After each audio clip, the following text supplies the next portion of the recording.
All right, Ryan, what is your breaking point today? Well, it's not often that an article in a quarterly trade publication dedicated to organizing can set off a major conversation. But a new piece by Maurice Mitchell, who's head of the Working Families Party, has done just that.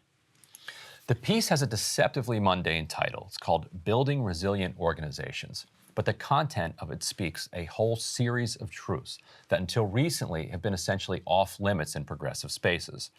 For some context for viewers who aren't deeply involved in progressive politics, it's important to know that WFP has often been criticized by some inside the movement for being too committed to identity politics and what some people derisively call wokeness.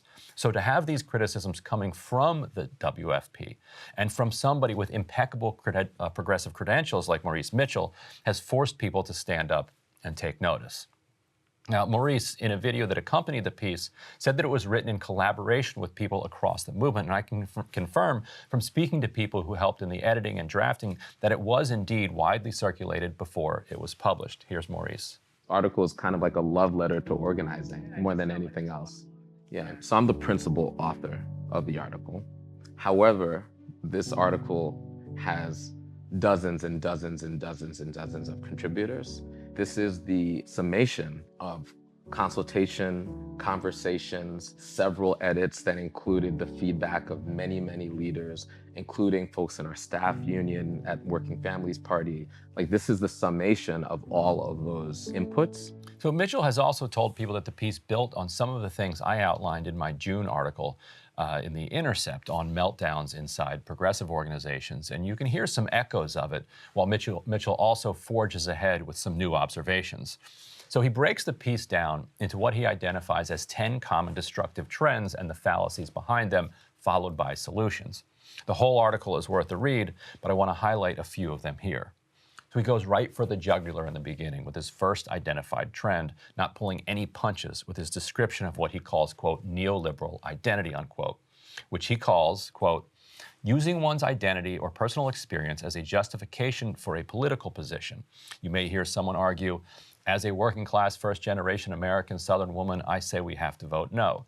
What's implied is that one's identity is a comprehensive validator of one's political strategy. That identity is evidence of some intrinsic ideological or strategic legitimacy. Marginalized identity is deployed as a conveyor of a strategic truth that must simply be accepted. Likewise, historically privileged identities are essentialized, flattened, and frequently, for better or worse, dismissed. He then critiques it by saying, people with marginal identities as human beings suffer all the frailties, inconsistencies, and failings of any other human.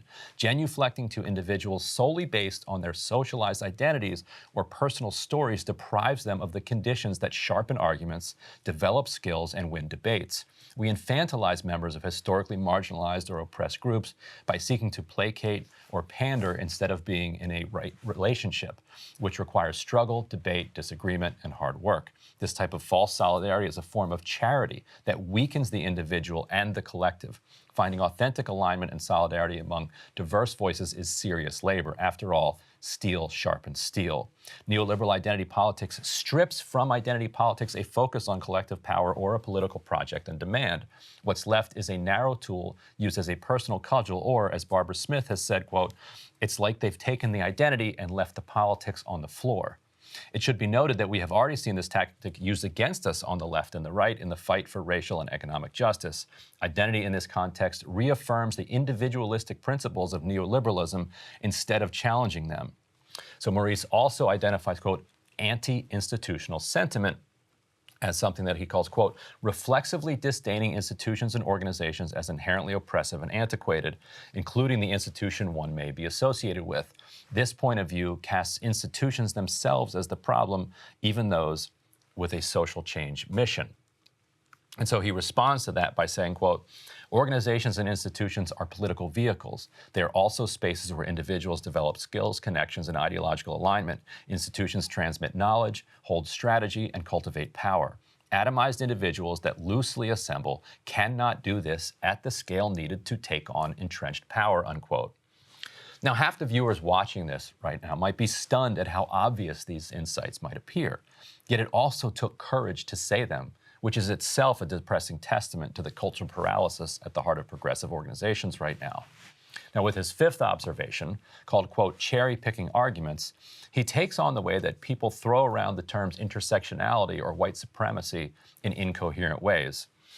He writes, for example, using the term intersectionality to, let's say, defend edits to a press statement, or employing the Audre Lorde quote, caring for myself is not self-indulgent, to give gravitas to a desire to stay home from an action or to take off time that you've earned and deserve as a worker.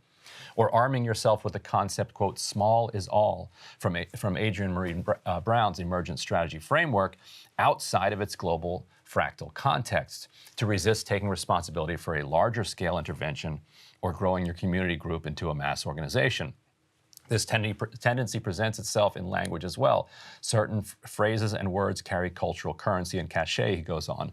We often find words like revolutionary employed non-ironically in the service of bourgeois individualistic demands.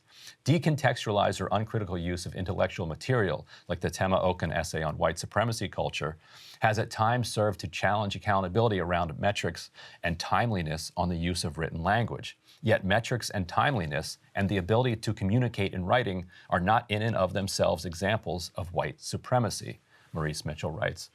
And so when you hear something like this... Hey guys, ready or not, 2024 is fully upon us now, and Sagar and I have been brainstorming ways that we can really up our game for this critical election. Yeah, we rely on our premium subs to expand our coverage, to add staff, to upgrade the studio. We just want to give you the best independent coverage of this election, which is possible. So if you can help us out, become a premium subscriber today, breakingpoints.com, or the link is down here in the description video. It really means the world to us, and if you like what we're all about, this is the best possible way to keep us 100% independent, working only for you.